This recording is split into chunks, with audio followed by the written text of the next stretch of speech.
Sa totoo lang, sa gitna ng lahat ng ingay, ng pressure, ng mga tanong na bumabagabag sa isip natin araw-araw, 'di ba? Lalo na para sa ating mga kabataang Pinoy. May isang tanong na parang laging bumabalik. Medyo mabigat, kaya madalas iniiwasan nating pag-usapan. Ito yun eh. Bakit may pagdurusa? Bakit parang ang random ng trahedya? Nakikita natin yan sa balita, naririnig sa chismis ng kapitbahay, o minsan, grabe, nararanasan natin mismo. Pamilyang nawalan ng bahay dahil sa bagyo. Isang buhay na bigla na lang nawala. Paano ba natin ipoproseso yung mga ganito? Alam nyo, itong tanong na to, hindi to bago. 2,000 years ago, ito rin mismo ang tanong na binato nila kay Jesus. Kasi nung panahon ni Jesus, may dalawang malaking trahedya na pinag-uusapan ng lahat. Una, yung mga taga-Galilea na pinatay mismo ni Pilato habang nagsasakripisyo sila. Isipin mo yon, political violence sa gitna mismo ng pagsamba. Pangalawa, may 18 tao na namatay nang biglang gumuhon yung tore ng Siloam. Isang freak accident. Yan yung mga headlines noon. Para mga headlines natin ngayon, mga biktima ng bagyo, ng karahasan. At ang tanong ng mga tao noon, na tanong din natin ngayon, mas makasalanan ba sila kaya nangyari yun sa kanila? At dito, ginulat ni Jesus ang lahat. Binasag niya yung buong mindset nila. 2 beses niyang sinasabi ko sa inyo, hindi. Ngunit kung hindi kayo magsisisi, lahat din kayo ay mapapahamak. Teka, sandali. Ang sinasabi ni Jesus, mali yung tanong nila. Ang isyo, hindi yung pagkukumpara ng bigat ng trahedya ng iba. Ang tunay na tanong, yung personal. Kamusta ang sarili kong kalagayan sa harap ng Diyos? Ang tanong ay hindi, bakit sila? Kundi, kumusta ako? Ngayon, yung salitang magsisi, parang ang bigat pakinggan, no? Parang ang tindi ng warning. Pero, heto ang maganda. Agad-agad sinundan ni Jesus ng isang kwento. Isang parable na nagpapakita naman ng kabilang side ng Diyos, yung kanyang nakakagulat na pasensya. So may kwento tungkol sa isang puno ng igos. 3 taon na, wala pa ring bunga. Sabi ng may-ari, putulin na yan, sayang lang sa lupa. Pero yung hardinero, nakiusap, sabi niya, "Sir, wag muna, bigyan pa natin ng 1 taon. Aalagaan ko, huhukayan ko yung paligid, lalagyan ko ng pataba." Dito natin makikita yung dalawang mukha ng Diyos. Yung may-ari, yun yung Diyos Ama, banal, makatarungan, may karapatang hutulan ng kasalanan. At yung hardinero, siya si Jesus, yung ating tagapamagitan, nakikiusap para sa atin, bigyan mo pa sila ng 1 chance. Ako ang bahala, aalagaan ko sila. Pero linawin natin na, yung pasensya ng Diyos, hindi yan lisensya para magpitiks. Hindi yan permission para mag-procrastinate. Ito'y isang napakahalagang opportunity para sa pagbabago. Bawat araw na binibigay niya sa atin, chance yun para magbunga. Para sa atin na mga kabataan na laging nakakaramdam ng pressure na minsang parang stuck sa buhay, ito yung message. Kumikilos ang Diyos, binibigyan kanya ng panahon para lumago. At itong pag-ibig na to, hindi lang yan sa kwento. Pinakita mismo ni Jesus to sa totoong buhay. Lalo na para sa mga nasa laylayan, yung mga taong matagal nang binaliwala ng lipunan. Guys, isipin niyo to, 18 taon. For 18 years, may isang babae na nabubuhay ng kuba, baluktot ang katawan, hindi siya makatingin ng diretsyo. Ang view niya lang sa buhay, yung alikabok sa sahig. Alam nyo, para sa marami sa atin, baka hindi pisikal, pero ganito yung bigat ng anxiety, ng depression, ng kahiya. 18 taon na parang pasan mo ang buong mundo. Tapos, sa gitna ng isang service sa sinagoga, nakita siya ni Jesus. Hindi niya hinintay na lumapit yung babae ha. Si Jesus mismo ang tumawag sa kanya at sinabi, "Babae, malaya ka na sa iyong karamdaman." Ganon kabilis, ganon kadirekta. Ang grasya ni Jesus hindi naghihintay. Aktibo itong naghahanap at nagpapalaya. Pero siyempre, may kontrabida. Yung pinuno ng sinagoga, galit na galit. Bakit? Kasi ginawa to ni Jesus sa araw ng pahinga, sa Sabath.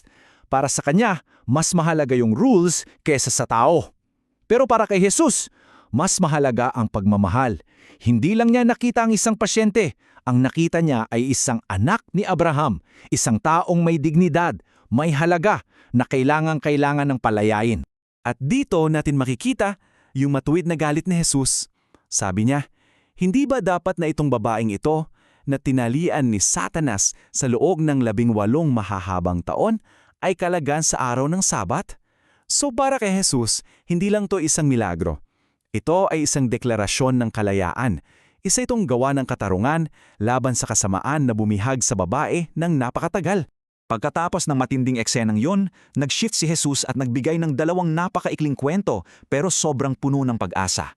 Mga kwento tungkol sa kung paano gumagalaw ang kaharian ng Diyos sa mundo na madalas hindi natin napapansin.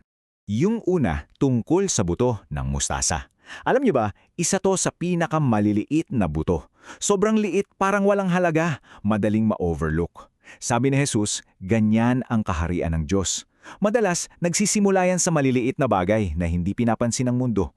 Isang tahimik na panalangin, isang simpleng act of kindness, isang maliit na community ng mga mananampalataya. Pero anong nangyayari sa maliit na butong yon? Ayun, lumalago siya at nagiging isang malaking puno kung saan pwedeng sumilong ang mga ibon. Ganyan kalaki ang epekto ng kaharian ng Diyos. Kaya kahit pakiramdam mo maliit ka o walang kwenta yung ginagawa mo, tandaan mo yung buto ng mustasa. Sa kamay ng Diyos, ang maliit ay lumalaki at nagiging kanlungan para sa iba. Okay, so may pag-asa, pero may kasama itong paalala. Mula sa malawak na puno, biglang ibinalik ni Jesus ang focus natin sa isang makipot na daan. Isang reminder na ang pagpasok sa kaharian ng Diyos ay personal na usapan. Kasi may nagtanong sa kanya, Panginoon, ilan lang po ba ang maliligtas? Aminin natin, ito yung tanong na nasa isip nating lahat, di ba? Yung tanong na medyo takot tayong itanong ng malakas. At imbes na sagutin ng oo o hindi, ginawa ni Jesus na personal yung tanong. Ang sagot niya, pagsikapan ninyong pumasok sa makipot na pintuan. Ibig sabihin, ang kaligtasan ay hindi passive, hindi ito namamana. Kailangan ito ng personal na desisyon, ng pagsisikap, ng intensyon. At may urgency dito, kasi darating ang panahon na ang pintuan ay magsasara. At sa mga maiiwan sa labas, kakatok sila. Magmamakaawa, Panginoon, pagbuksan mo kami. Pero yung sagot mula sa loob, nakakayanig. Hindi ko kayo kilala. At ito yung pinaka-core ng lahat. Ang tanong ay hindi kung ano ang alam mo tungkol kay Jesus. Ang tanong ay, kilala ka ba niya ng personal? Kasi magbibigay sila ng mga excuses. Sasabihin nila, kumain at uminom kami kasama mo. Parang yung mga nagsasabi ngayon, ay Christian ako, binyagan ako. Yun yung cultural Christianity. Sasabihin din nila, nagturo ka sa aming mga lansangan. Parang casual association lang. Fun, pero hindi follower. Baka sabihin pa nila, nagsisimba kami o may koneksyon kami sa pastor. Pero lahat yan panlabas lang. Ang hinahanap ng Diyos ay hindi religious performance. Ang hinahanap niya ay tunay na relasyon. Ang lahat ng babalang ito, tungkol sa pagsisisi, sa makipot na daan, alam ko pwedeng maging mabigat pakinggan. Baka isipin natin, ang harsh naman. Pero kailangan nating maintindihan kung saan ito nanggagaling. Hindi ito galing sa galit ng isang malupit na judge. Galing ito sa wasak na puso ng isang tagapagligtas na sobrang nagmamahal. Habang papalapit na siya sa Jerusalem, yung syudad na papatay sa kanya, umiyak si Jesus. Sabi niya, Jerusalem, ilang ulit kong gustong-gustong tipunin ang mga anak mo parang inahing manok na tinitipon ng mga sisiw niya sa ilalim ng kanyang mga pakpak, pero ayaw ninyo. Ganun pala.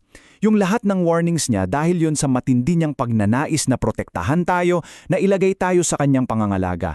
Pero ang pag-ibig hindi namimilit. Kaya ang buong chapter 13, isa siyang paanyaya, isang imbitasyon mula sa Diyos na naghihintay, na nagbibigay ng isa pang taon at nananabik na yakapin tayo. Sa gitna ng lahat ng ingay at pagdududa, may isang pinto na nakabukas pa para sa'yo. Tumatawag siya. Ang tanong na lang ay para sa'yo. Uuwi ka na ba?